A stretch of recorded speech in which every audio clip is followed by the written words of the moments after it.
Good afternoon, this is Jeff with Sewer Tech Northwest. Today we're at property address 16624 Northeast Hoyt Street here in Portland. Located down in the basement, and in general I describe things as if you are standing out in the road facing the front of the house. Now, right now we are currently located underneath we're inside the home underneath the staircase void. And you've got a 4-inch ABS cleanout right there on the concrete.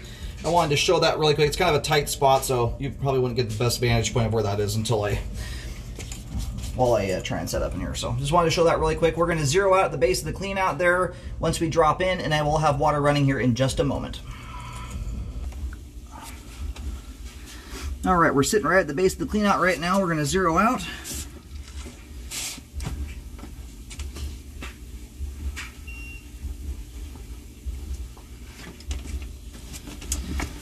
Into the belly of the beast we go. Got the basin sink down here running right now.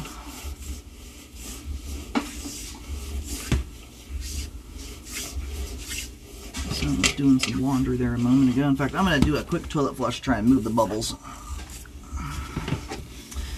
There we go.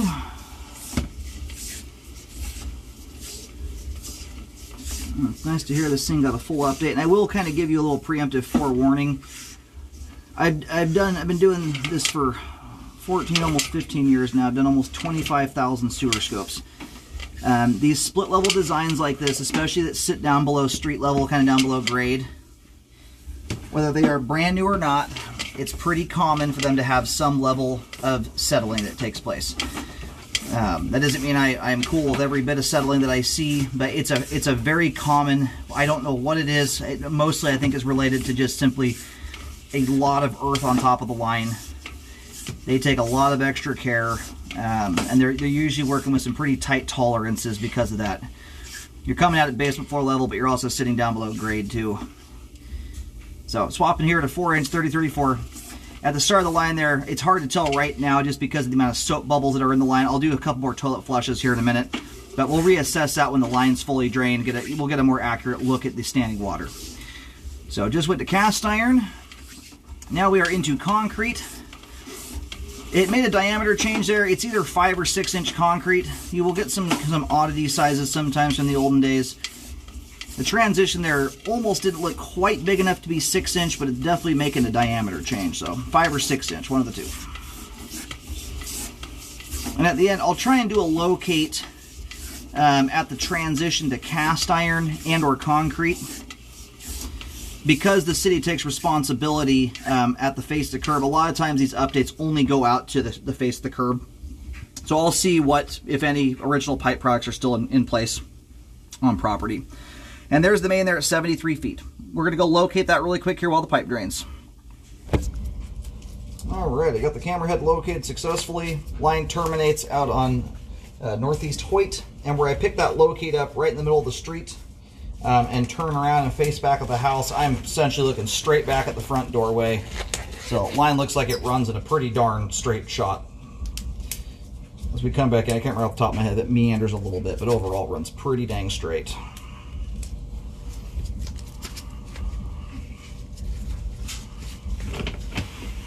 I did a couple more toilet flushes there while it was draining just to help get any soap bubbles blasted out of the pipe.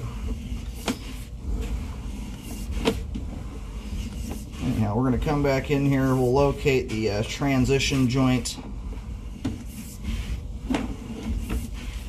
just to see if any of the older materials, if I were to wager a guess, my guess is that the cast iron may very well still be on property. Cast iron usually holds up for quite a long time, and honestly most of this concrete pipe has held up nicely.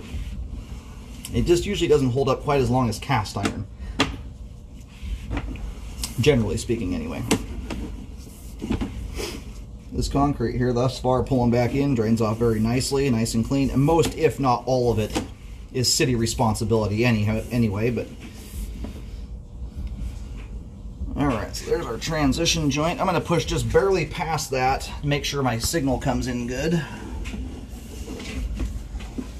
Cast iron shields the locate signal pretty effectively, so when you get it parked right on the divider, you get kind of a weird signal. So I'm going to push about a foot past it, and I'll try to account for that here when I do my locates. Alright, so my locate right now is coming in. So we're prior to the street curb. So a little bit of the concrete pipe is still on property.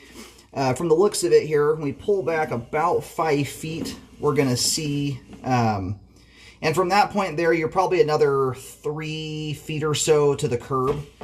So you do have a little bit of concrete on property. The concrete pipe functions very nicely. It's nothing I would recommend fixing as it sits. But about 5 feet from where I just did that, we should see a transition here. So there you are. So what they did here is they updated everything basically up to the sidewalk edge. And so you've got a little bit of a cast iron. It's about 8 feet or so of original pipe products. And then once you hit the face of the curb, you're off into city territory. So, and the cast iron or the concrete, neither of which there I would recommend you fix. They drain off very nicely and in very, very fair condition for their age. Clean, smooth, no settling. They are things I do recommend you keep an eye on, and mostly from this standpoint, you have a nice 4-inch ABS access point. With the advent of trenchless epoxy lining, which in this case, I believe you can probably update that at some point down the road without digging at all. It behooves you these days to keep an eye on things. You want to rescope that I would probably do it every 2 years. You might be able to go a little bit longer than that, but you don't want to lose the ability. And I'm not saying this is going to happen all of a sudden tomorrow. This is just so you can take advantage of that kind of repair process, which usually saves a lot of money. It's a lot less invasive when that day does come. But just so you don't lose out on that opportunity, I probably do it about every 2 years or so, just to monitor things. So at about 21 feet here approximately, some standing water, or the end of a little bit of a belly here tails off. You can see where it's right here. That's not very much, but there is some. And we'll see to what depth that gets up to here in just a second. Thus far, this is about a 1/16 of an inch. Very, very minor. And on a line like this, like I was saying at the start, I fully expect to see some level of standing water on these.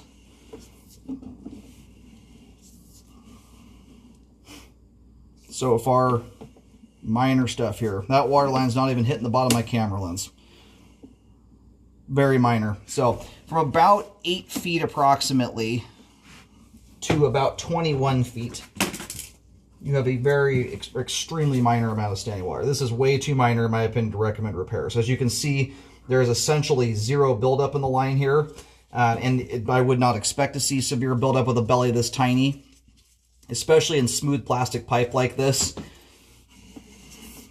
And I can't even recommend you clean the line, let alone go and trench that sucker up there and start replacing it over a 1/16 of an inch. It would just be silly to do that. Overkill for what you've got there. And for reference, where I typically just start to recommend repairs, or at least consider it, is once there is a 5-foot section of pipe with at least an inch of standing water in it. That's static with no water running at all. So, and even at that point, generally speaking, those kind of bellies are the only time I really recommend they be fixed. It usually is when they're very close proximity to the home, and often also either in small diameter, like 3-inch pipe, but more so in older, rougher pipe materials, where you get really rough cast iron and concrete. Unlike the stuff you have here, this cast iron and concrete is very smooth. It's also a good distance from the house too, so that's not the kind of standing water I would ever recommend you repair. The only stuff you can expect to hang up in standing water that minor is if you are feeding the lion a pretty healthy diet of cooking oil and grease. That will hang up. Grease and cooking oil will build up or concentrate in standing water, whether there's a 1/16 of an inch or 3 inches. It causes those oils and fats to rapidly cool down, but they also float to the top of the water and start to stick to the sidewalls. So as you can see here, this has been lived in for quite a while. There's essentially zero buildup to speak of. So not the kind of thing I am concerned about, not unless you are abusing this thing really, really, really hard. And if you're abusing it that hard for that belly to contribute to a blockage, you're going to block up before you even get there. This is very minor stuff. We have good flow all the way out to the street. All the pipe products that are on property, both new and old, the new stuff is in good condition.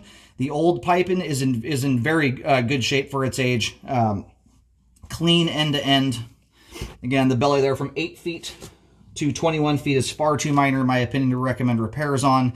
There's zero evidence of any flow issues whatsoever there, and I would not expect to see that. After doing 25,000 scopes, bellies like that are plain and simple, just they don't cause problems unless the homeowner really, really helps things along. Sewer line is functioning properly at this time. But make sure you rescope periodically to watch for things like the joints giving out, progressive settling. If you start to see any settling or any signs that the line's starting to shift, usually what happens first, the joints will start to wear out and they start to, it's usually a slow but sure process, but they'll start to expose to the ground where groundwater can seep in, and it can slowly but surely erode the support out from under the line. So you just don't want to let the line, if you're here long enough to see that, let it get to a point where it settles to a point where you can't do a liner on it or something like that, and you're stuck doing a good old-fashioned dig style repair. So that's looking down the road. That's just food for thought, stuff I would do periodically to keep an eye on things.